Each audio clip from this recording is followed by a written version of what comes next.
I figured out why you're still broke, and it's not your salary. It's worse. Relax, you still got credit limit. This right here is your financial brain. It's not trying to make you poor. It's just kind of dumb. This is the month. But look at this deal.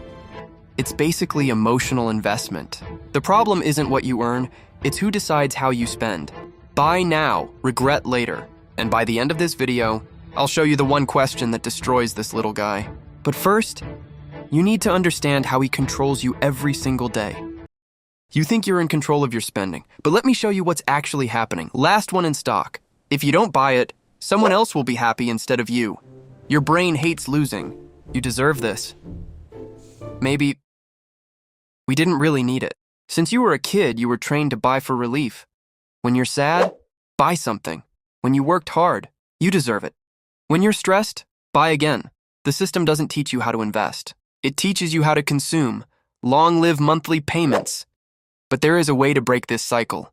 And it starts with one simple question. Are you controlling the impulse? Or is the impulse controlling you?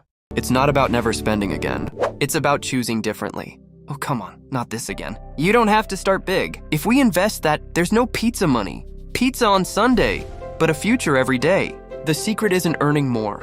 It's stopping the small leaks. Just one small purchase. I decide.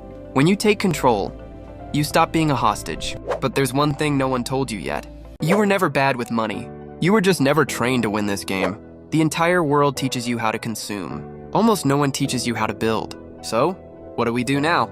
We stop pretending to be adults and start acting like owners. Financial freedom doesn't start in your bank account. It starts in your mind.